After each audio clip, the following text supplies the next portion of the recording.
all the members of our History Society producing a book on Emily in Longhorsley, a time in Longhorsley before her death. Coronation Terrace.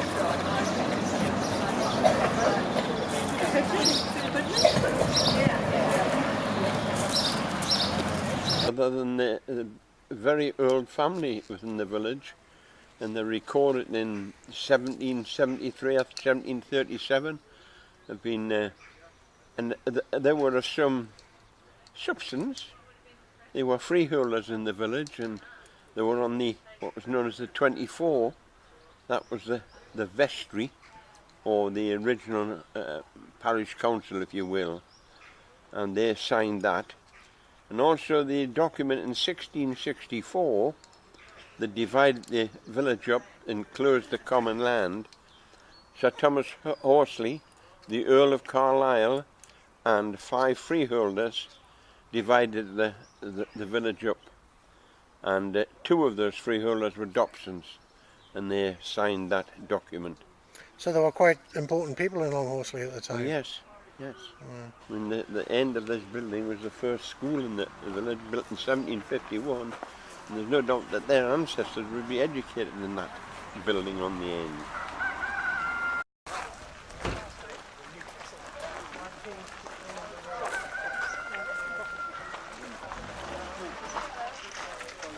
So I'm George English, a genealogist, and I've organised this trip of the Dobson family to Longhorsley, where our ancestors were many, many years ago. Tell us a little bit about what you know about the Dobsons in Longhorsley in the 18th century. Yeah, well, the first Dobson we know about is George Dobson, who signed a lease in 1664 in the freeholders' quarter here, and the Dobsons stayed in here. We've got 5 generations of George Dobson, down to George Dobson and his brother Matthew Dobson, who farmed 330 acres at Coat Nook, just about a mile north of here. Intriguingly, it's where Linden Hall was built after that, and the party stayed at the Linden Hall Hotel last night on the land where their ancestors had lived. Now, I believe that George Dobson died and is buried here locally. Indeed, George Dobson died in 1799, and he's buried in the old St Leonard's Church along with his wife Margaret and one of his sons Thomas. And what happened to the rest of the Dobson family? How did they move away from Longhorsley, and more importantly, how did they end up at the other end of the world? Yes, I think as the Industrial Revolution took hold in the 1750 onwards and so on, 4 of his sons moved south. Charles Dobson, who is the ancestor of the group here, who was the eldest son, who was 9 years old when the school was opened here in 1751, and almost certainly went to school here. So 4 of them went down south and did various things, and then John Dobson was his son, and 3 of his sons went to the other side of the world. Charles Dobson went to Tasmania as a religious instructor for the convicts. Edward Dobson and Alfred Dobson went to New Zealand in the 1850s and were engineers. Edward Dobson helped to build the tunnel at Christchurch through the rocks. He was an engineer in all sorts of areas. Alfred Dobson helped to lay out the streets of Blenheim, and Arthur's Pass in New Zealand is a son of Edward Dobson. So the Dobsons have gone out to the world and made a difference. And how did you draw all these descendants together, and what made them want to come over here and visit their family roots? Yes, particularly over the last few years, we've made contact with various parts of the world. So we had a reunion in London in 2010, and then we had one in New Zealand in 2012 and one in Tasmania in 2015. And it's been like a pebble in the water. Gradually the ripples have spread out. We now know of more than 2,000 descendants of George Dobson of Longhorsley. And how has the trip gone? How have people been welcomed? It's been great. It's been a shared experience of common ancestry and so on, but people have been so friendly, they've been so interested in coming and actually walking in their ancestors' footsteps.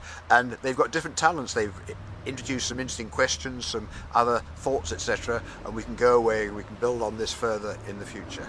and you're still learning new things about the Dobson family every day. You always learn. It's amazing, isn't it? Partly, in some ways, the attics, you know, some person we make contact, they've got some information, but the Dobsons, there's an amazing collection of letters and things going back to the 1700s, which are now in the Women's Library in the London School of Economics, 20 boxes full of family information, and we still haven't plumbed anything like half of it.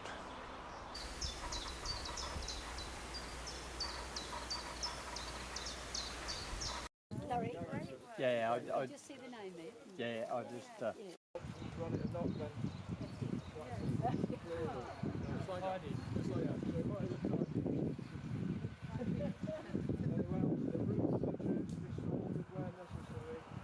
My name is Henry Bruce Dobson, and I currently live in Auckland, New Zealand. I have lived in several places in New Zealand, but I'm living in Auckland at the moment, where I'm retired.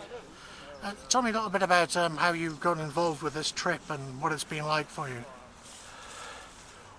Well, I've been involved with the family history probably since about 2010, when we had the first Dobson reunion in London, and since then we've done quite a lot of research and quite a lot of study. At that time we didn't know about the Longhorsley connection, but gradually we pieced things together until eventually we found the town and the location where our ancestor George Dobson was buried. So it's been quite an achievement for us, and we're so pleased to have found it. Can you imagine what it must have been like for members of your family to have uprooted themselves from this country all those years ago to start a new life on the other side of the world? Well, I'm not actually sure. They were living in London at the time. George Dobson, who came from Longhorsley, pretty well all of his children moved down to London about the time of the Industrial Revolution, and I think they had quite a hard time in London for some period of time, and they looked forward to going to a new country and a new development and hopefully a better, healthier life. And by all accounts they did quite well for themselves. Yes, some of the branches of the family certainly did.